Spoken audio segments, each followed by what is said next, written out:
Good evening, I'm Steve Kornacki in for Chris Matthews. Let me start tonight with the growing humanitarian and political crisis along the U.S.-Mexico border, where the situation looks to be deteriorating and quickly. Border facilities are being inundated by a flood of unaccompanied minors trying to cross into the U.S. More than 50,000 have been apprehended since October.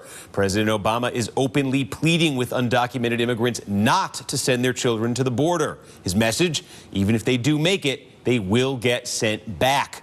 Things have only been made worse by gridlock in Washington, with Republicans officially killing any hopes for immigration reform on the grounds that they cannot trust the president, an issue which could potentially hand the White House to Democrats on a silver platter in 2016. But it's hardly quiet on the left either. President Obama now faces an agitated Hispanic base that has lost patience with the situation, has begun to blame him for the increase in deportations. Everyone and everything seems to be near a breaking point, and things got a little scary yesterday afternoon when crowds of anti-immigration protesters surrounded 3 buses that were attempting to transport roughly 140 undocumented immigrants to a processing center in Southern California. What followed was a tense standoff between police ordering the crowd to disperse and activists refusing to step aside and chanting things like, "Go home," "We don't want you here." With tensions simmering, the buses eventually gave up and turned around. The situation only growing more tense. You might be seeing a lot more of those kinds of confrontations. Raul Reyes is an attorney and columnist with USA Today. Dan Stein is the president of the Federation for American Immigration Reform. So, Dan, you're one of those groups that's been, sort of hitting the president from the right on immigration. So, look, whatever side you're coming from on this, when you look at all of these issues and all of these problems relating to immigration right now in this country, doing nothing is not going to resolve or improve the situation. So specifically, what is it that you want the president and you want Congress to do? Well, it's important to understand that nothing in the Senate-passed immigration bill would fix the problem we see at the border. In fact, the president has said, we need Congress to fix this Victims of Trafficking Act because it creates a level of procedural process that actually allows smuggling and cartel operations to abuse the process, and that's what's going on here. There's outright manipulation. Okay, but so specifically, there's 2 issues here. Let's start with the children at the border, the children, trying to bring them to these processing facilities. Right. What do you want? Are you just saying, hey, turn around, send them home, that's it? No questions asked, no hearings? Well, look, ultimately, the executive has broad emergency powers. They need to hold short hearings very quickly at the border and repatriate people within 48 hours. The unaccompanied minor law requires that young aliens be released within 72 hours to HHS, and then they have to try to find a custodial parent or guardian. But that law that Senator Feinstein was the architect of never envisioned this kind of crisis. And, of course, what we know at FAIR is that it's very foreseeable that if you set up a loophole, smuggling operations are going to figure out how to take advantage of it. The president has asked Congress for a change in the law, but we believe the president already has authority under the immigration law to declare an immigration emergency and detain people at the border and then hold very rapid hearings and repatriate people summarily. Now, the ACLU and other organizations want to have the procedural process that will take years, what effectively means nobody ever goes home. And one of the reasons why we have 12 million people here illegally is that we have an immigration system that no longer functions. Well, now they're moving immigration judges into emergency proceedings to have hearings, and as a result, the rest of the entire immigration control apparatus is crumbling around our ears. So I want to, Raul, I want to have you respond to that. And Dan is saying basically get him out of here in 3 days. Quick expedited hearings, get him out of here. There's an argument to be made here, though, looking at where these children are coming from, the countries they're coming from. Isn't there an amnesty argument here? Isn't that part of the procedure that we're talking about? Certainly, not necessarily amnesty, but many of these children, because they are asylum, asylum, because they're coming from such violent countries, they could be eligible for temporary protective status, refugee status, asylum. The president is seeking to change this law with Congress, and we'll see how that plays out. But aside from that, there's another complication.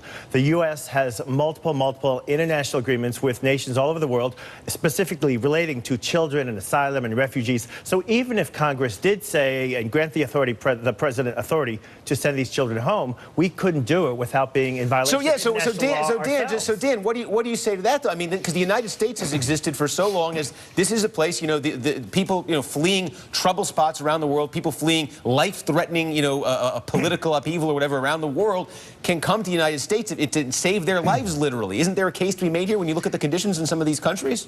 Look, this is obviously a manipulated crisis. The president needs to lead, and he needs to reassure the American people that as the executive and commander-in-chief... Manipulated it's crisis. being manipulated by cartels and smuggling operations. They want the Border Patrol to be changing diapers and being distracted so they can run drugs through the border. This whole thing is being orchestrated. It's not normal for young people to be coming across the border unaccompanied unless it's being manipulated. Nothing about the situation in Central America has so radically changed that it would represent a major crisis of that kind. Ultimately, the president has created the crisis by sending a message around the world. U.S. immigration law is not being enforced. We're going to pass a big amnesty. The deferred action for childhood arrivals has been interpreted to mean if you're young and you get in, you won't have to leave.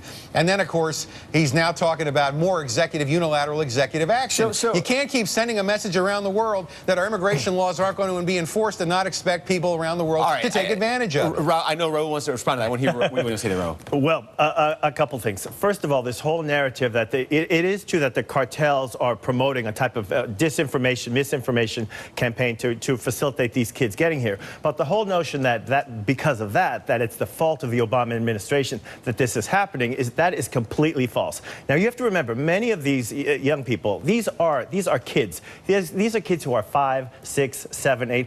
They don't know one thing about our immigration system. No one told them anything about DACA. They just did what their parents told them to do because their parents are so desperate for them to get a better shot, leading a safe and productive life. And it's interesting because Mr. Stein was just saying that he wants the president to take unilateral action, that he needs to act. And yet at the same time, he's saying that if the president does do something, it'd be a violation with his executive action. So it seems a little bit inconsistent that he wants him to act, and yet if he does act, he says that that's a violation of the law. I do want to ask you this, though, because the argument here about, not just sending the kids back, not just sending the undocumented kids back, it does raise the question, if they are let in, if a substantial number are let into this country permanently, doesn't that encourage it? How do you say no to the next wave? How do you say no to the wave after that?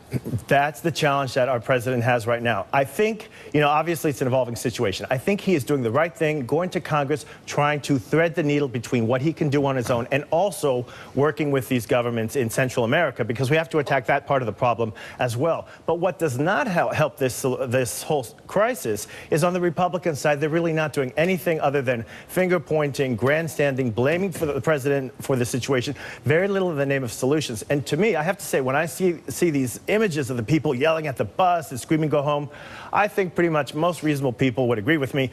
That's not America. That's not who we are as a nation. That's a group of misguided people. And by way, just as a counterpoint, in Texas, which has been because South Texas has been where so many of these kids are entering, that's the largest point of entry for these unaccompanied minors.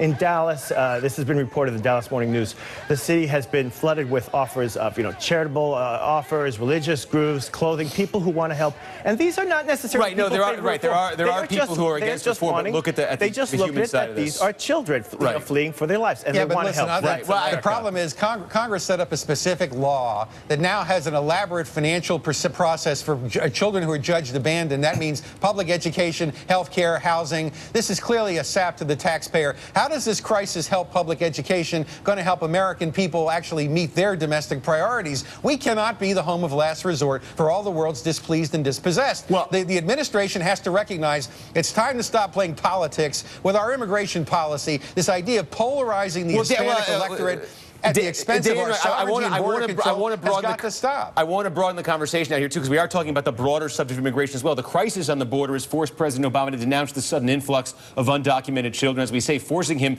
to sound more like an immigration hawk than the dove that he is. This is the president in an interview with ABC News on Friday.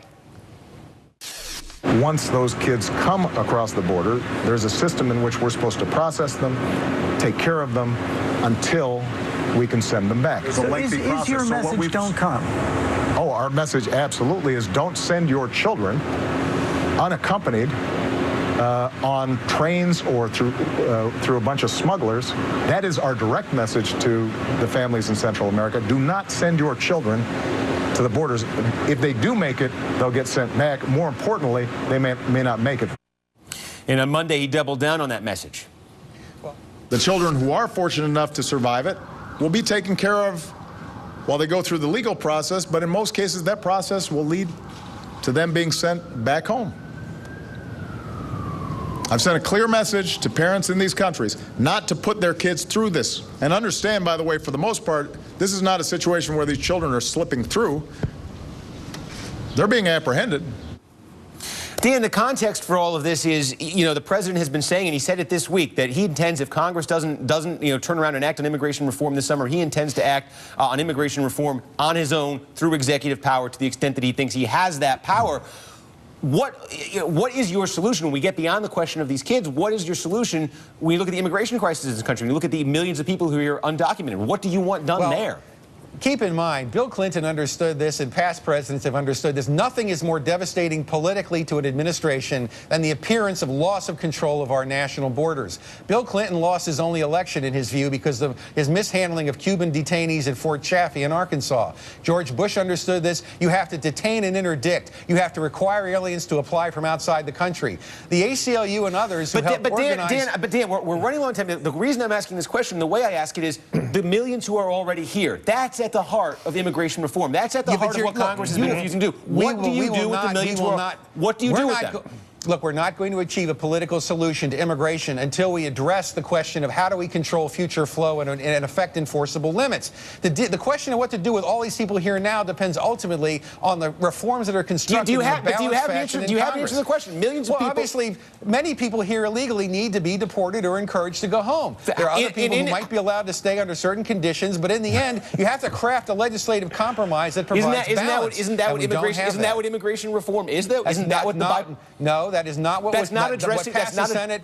What passed the Senate would actually have made the whole situation worse. That's why the House won't bring it up. It's actually a legislative policy disaster. If your only solution is accommodate everybody who wants to come in, then pass the Senate bill. But if you want to have enforceable limits, you have to start over in 2015. Very quickly, Raul. Okay, Steve, I know you're asking Mr. Stein for a solution. It doesn't really seem to have one other than more deportations or mass deportations. We've seen that was a disaster for the Republicans.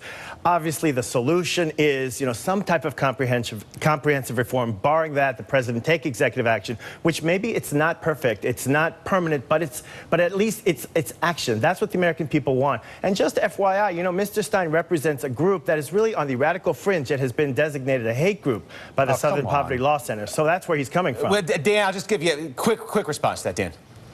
Look, we love group. We love America. We certainly like the idea that immigration properly controlled can help this country grow. But look, out of control immigration, violating the law, name calling and smears aren't going to advance the agenda. Working together as a common national community is. Let's all work together to solve the immigration crisis. All right. Thank you, Raul Reyes, Dan Stein. Appreciate it.